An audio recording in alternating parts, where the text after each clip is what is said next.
A specter is haunting Europe. The specter of communism.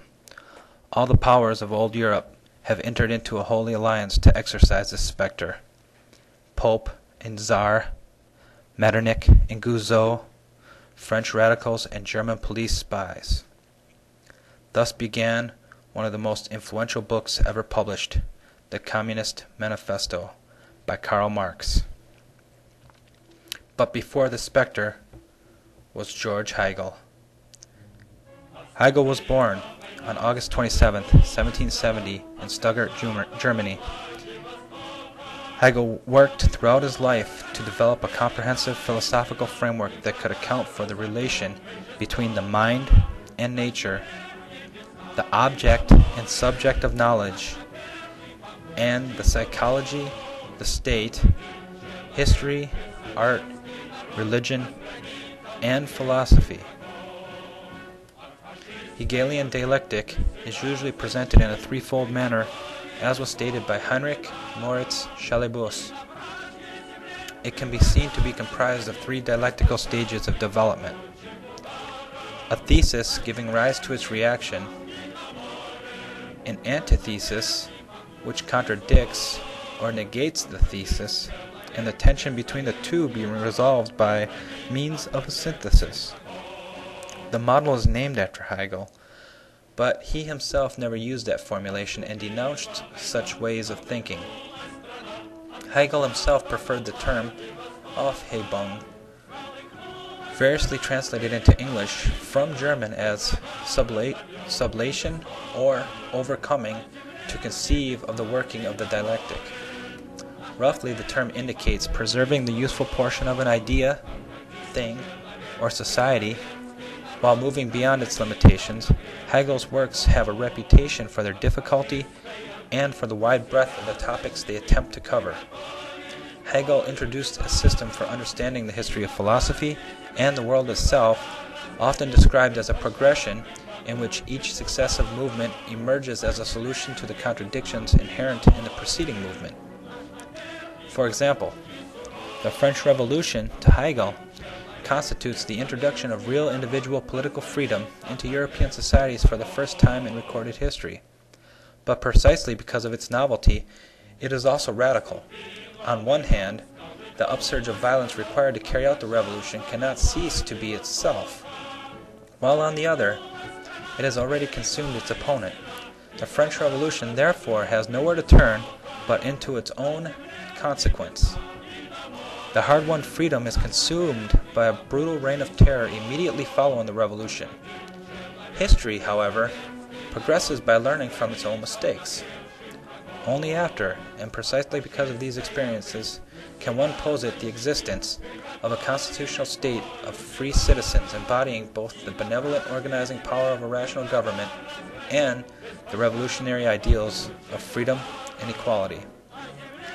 By the time of his death, George Hegel was the most prominent philosopher in Germany. His views were widely taught and his students highly regarded. But soon, his followers developed into right-wing and left-wing Hegelians. Theologically and politically, the right-wing Hegelians offered a conservative interpretation of his work. They emphasized the compatibility between Hegel's philosophy and Christianity. Politically, they were orthodox. The left-wing Hegelians eventually moved into an aesthetic position. In politics, many of them became revolutionaries.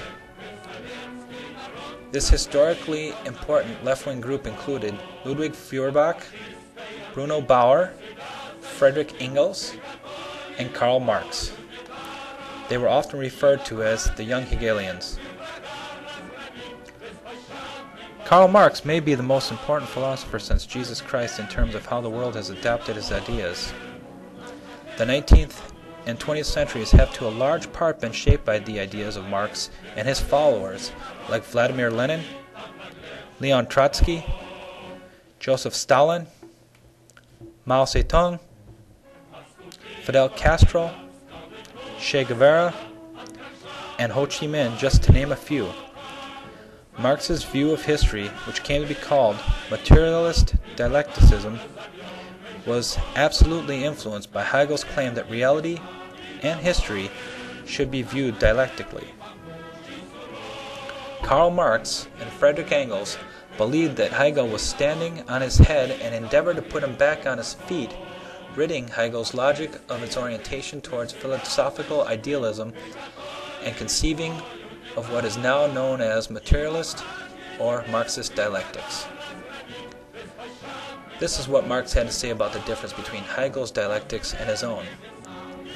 My dialectic method is not only different from the Hegelian, but its direct opposite. To Hegel, the life process of the human brain, i.e., the process of thinking, which, under the name of the idea, even transforms into an independent subject, is the demiurgos of the real world, and the real world is the only external phenomena form of the idea. With me, on the contrary, the ideal is nothing else than the material world reflected by the human mind and translated into its forms of thought. Marx also wrote, "The mystification of the dialectic suffers in Hegel's hands. By no means prevents him from being the first to present its general form of working in a comprehensive and conscious manner. With him, it is standing on its head. It should be turned right side up again, if you would discover the rational kernel within the mystical shell." The works of Marx and Engels. The dialectical approach to the study of history became intertwined with historical materialism, the school of thought exemplified by the works of Marx, Engels, and Lenin. Marx himself never referred to historical materialism. A dialectical methodology came to be seen as vital foundation for any Marxist politics through the work of Karl Korsch, George Lukács, and certain members of the Frankfurt School. Under Stalin, Marxist dialectics became synonymous with what was called diamat, short for dialectical materialism.